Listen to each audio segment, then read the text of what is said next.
La victimización y la realidad que nos conviene. La victimización no es simplemente sentirse mal por algo que ocurrió, eso es humano. La victimización aparece cuando el dolor deja de ser una experiencia y pasa a ser una explicación permanente de quiénes somos y por qué vivimos como vivimos. El ser humano tiene una capacidad enorme para construir relatos. Relatos que le permiten entender el mundo, darle sentido a lo que vive y sobre todo, proteger su identidad. Cuando algo duele demasiado, la mente busca una salida. Y una de las salidas más frecuentes es crear una realidad relativa, una versión de los hechos donde siempre hay una causa externa clara, donde la responsabilidad propia queda minimizada y donde el yo sale emocionalmente ileso.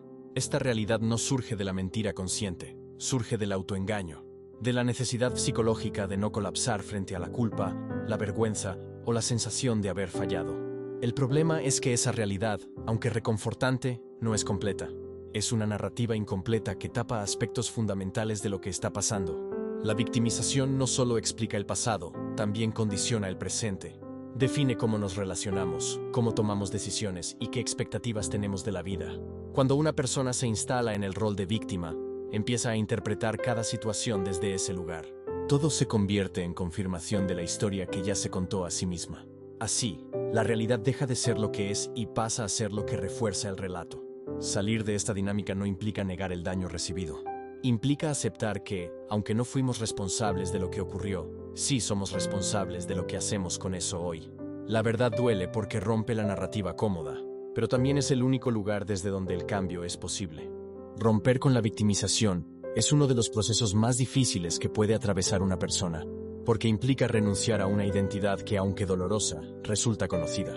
El rol de víctima da sentido, da explicación, y de alguna manera da pertenencia. Salir de ahí implica entrar en un terreno incierto donde ya no hay excusas claras ni culpables evidentes. Pero también es el único lugar donde aparece el poder personal. El poder personal no tiene que ver con controlar lo externo, sino con reconocer el margen de acción interno que siempre existe, incluso en las circunstancias más adversas. Cuando una persona deja de preguntarse ¿por qué me pasó esto? Y empieza a preguntarse ¿qué puedo hacer con esto?, algo cambia profundamente en su estructura mental.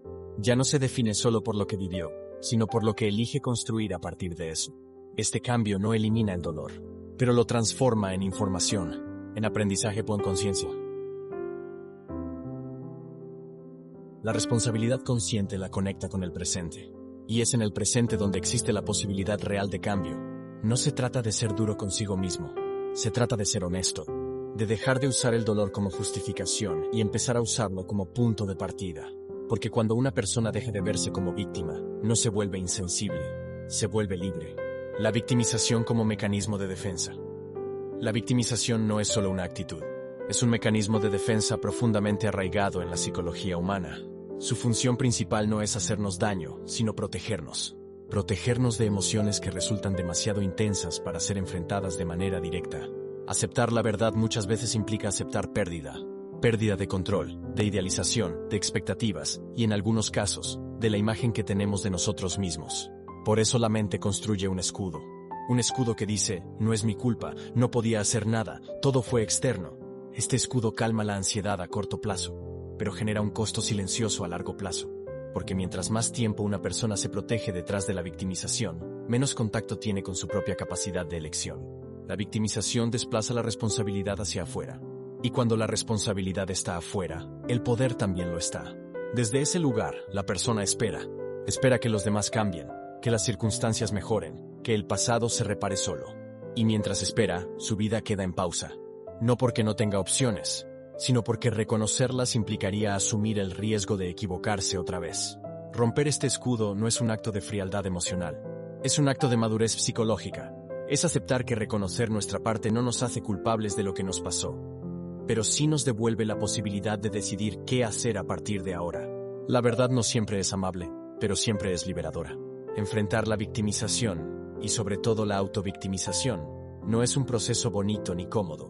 Es incómodo, es confrontativo, y muchas veces duele más que seguir igual, porque la victimización no es solo una forma de pensar. Con el tiempo se convierte en identidad, se vuelve parte de cómo nos explicamos, de cómo nos defendemos y de cómo nos presentamos ante el mundo. Por eso dejarla atrás se siente como perder algo.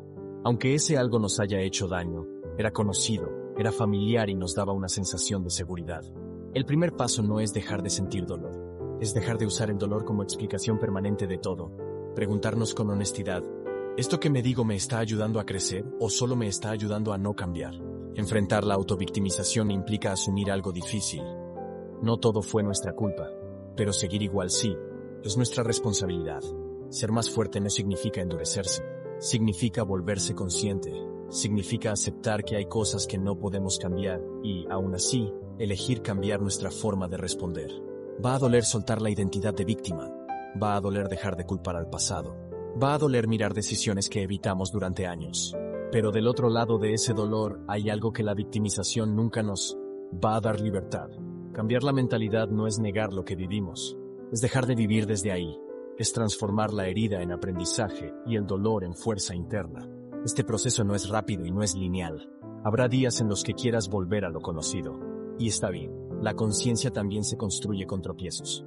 Si este contenido te hizo pensar, si sentiste que algo de esto te habló directamente, suscríbete, dale like y sígueme para seguir profundizando en estos temas.